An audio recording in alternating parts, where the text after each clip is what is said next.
এ ছাত্র সংসদ নির্বাচনগুলো দীর্ঘদিন পরে শুধু ঢাকা বিশ্ববিদ্যালয়ের মাঝখানে নির্বাচনের হালকা একটা ঝলক দেখেছিল 19 সালে। বাকিগুলোর অবস্থা ছাত্র সংসদ যেন তামাদি হয়ে পড়েছিল, অপ্রাসঙ্গিক। কখন এটা হবে বিশ্ববিদ্যালয়ের ছাত্ররা তা জানতেন না। শুধু ছাত্র সংসদ কেন, সারা দেশটাকেই তো এমন করে ফেলা হয়েছিল, যার কারণে এই ছাত্র সংসদ নির্বাচনের তীব্র আকাঙ্ক্ষা জুলাই বিপ্লবের পর ছাত্র সমাজের মধ্যে জেগে উঠে এবং তারা আওয়াজ তোলেন।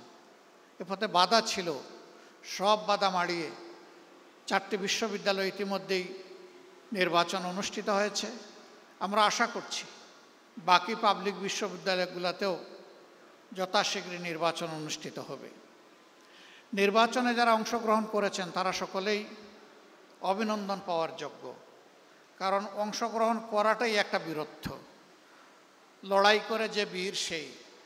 নির্বাচনী এই যুদ্ধে যারা অংশগ্রহণ করেছিলেন সকল ছাত্র সংগঠনের সকল অংশগ্রহণকারীদেরকে আমি অভিনন্দন জানাচ্ছি, এবং বিশেষভাবে যারা নির্বাচিত হয়েছেন তাদেরকে আরেক দফা অভিনন্দন জানাচ্ছি। তবে এই অভিনন্দনের সাথে আমাদের অনেক প্রত্যাশা, এ জাতির প্রত্যাশা। আমি দলের কোনো দায়িত্বশীল ব্যক্তি হিসাবে বলছি না, আমি দেশের একজন নাগরিক হিসাবে বলছি। এই বিশ্ববিদ্যালয়গুলোতে যারা লেখাপড়া করেন মেধার দিক থেকে তারাই এগিয়ে, সেই মেধাবীদের কাছে জাতির পাওনা আছে, সেই পাওনাটুকু তারা দেবেন এটা আমরা আশা করি। কি হবে এই ক্যাম্পাসগুলো? আমাকে কেউ জিজ্ঞেস করলে আমি বলি এই ক্যাম্পাসগুলো নূতন নেতৃত্বের হাতে এমনভাবে গড়ে উঠবে, পরিচালিত হবে। সমাজের যে স্লোগান আমরা পরিবর্তন চাই, সমাজের যে স্লোগান আমরা নূতন বাংলাদেশ চাই, এখানে পরিবর্তনও পাওয়া যাবে, নূতন বাংলাদেশের মানচিত্রও দেখা যাবে। কাজে এই ছাত্র প্রতিনিধি বন্ধু এবং বোনেরা, এটা মনে করার কোনো কারণ নেই যে শুধু ক্যাম্পাসের মধ্যেই দায়িত্ব সীমাবদ্ধ, বরঞ্চ গোটা জাতির স্বপ্ন সারথি। এই স্বপ্নকে ধারণও করতে হবে, আবার স্বপ্নকে বাস্তবে রূপ দিতে হবে। আমাকে লোকেরা আরও জিজ্ঞেস করে আগামীর বাংলাদেশটা কেমন হবে। আমি বলি যে কয়েকটা দিন অপেক্ষা করেন, যেমন হবে ঢাকা বিশ্ববিদ্যালয়, যেমন হবে চট্টগ্রাম বিশ্ববিদ্যালয়, যেমন হবে রাজশাহী বিশ্ববিদ্যালয়, যেমন হবে জাহাঙ্গীরনগর বিশ্ববিদ্যালয়, তেমনই হবে আগামীর বাংলাদেশ ইনশাআল্লাহ। তাহলে বুঝতেই পারছেন আপনাদের উপরে দায়িত্ব কত ভারী। কিন্তু আমি বিশ্বাস করি এই ভারী দায়িত্বের পাহাড় নয়, পর্বত আপনারা ডিঙ্গাতে পারবেন ইনশাআল্লাহ। আমি সবসময় তারুণ্যের বিকাশের পথে, আমি তারুণ্য নির্ভর একটা বাংলাদেশ দেখতে চাই, এবং আমি নই, আমরা সবাই দেখতে চাই, 18 কোটি মানুষ দেখতে চাই। এই তরুণরা আগামীর বাংলাদেশ কিভাবে গড়বে তার রিহার্সাল হচ্ছে এখনকার ছাত্র সংসদের মাধ্যমে। আমি বাড়তি 3টা জিনিস আশা করব ভেরি স্পেসিফিক্যালি। নাম্বার 1, প্রত্যেকটা বিশ্ববিদ্যালয়কে সেন্টার অফ একাডেমিক এক্সিলেন্স হিসাবে গড়ে তোলার জন্যে ফার্স্ট প্রায়োরিটি হওয়া উচিত এই ছাত্র সংসদগুলোর।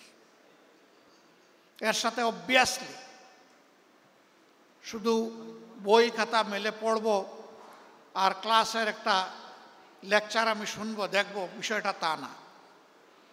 বিশ্ববিদ্যালয়গুলো তো মূলত হচ্ছে গবেষণার কেন্দ্রবিন্দু।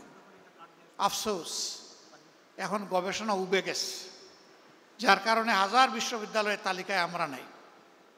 আমরা চাই এই দুয়ারটা খুলে দেওয়ার পথে প্রত্যেকটি ছাত্র সংসদ অগ্রণী ভূমিকা পালন করুক, এটি হোক তাদের 1 নম্বর প্রায়োরিটি।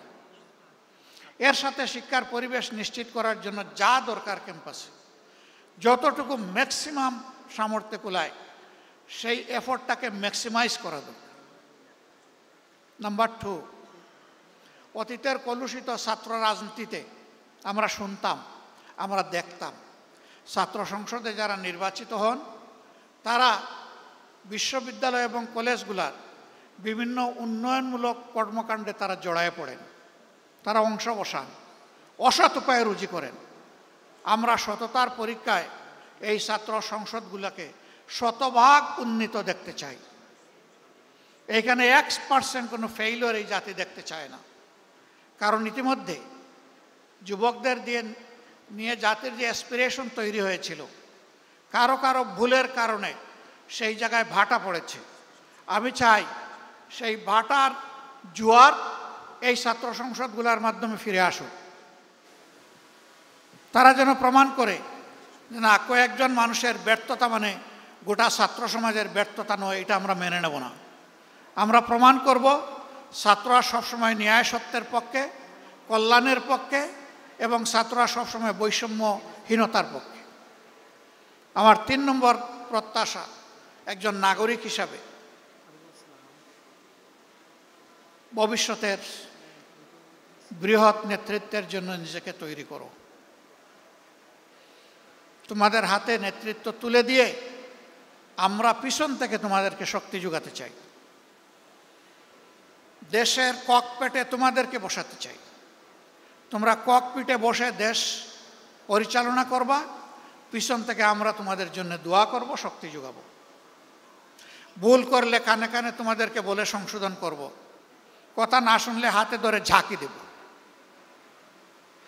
যদি তাও না শুনো তাহলে সম্মানের এই আসন থেকে জাতিকে সাথে নিয়ে তোমাদেরকে সরাই দেব, এখন রাখবো না। তোমাদেরকে সেইভাবেই প্রস্তুত হতে হবে। আমি গভীরভাবে বিশ্বাস করি তোমরা পারবা ইনশাআল্লাহ।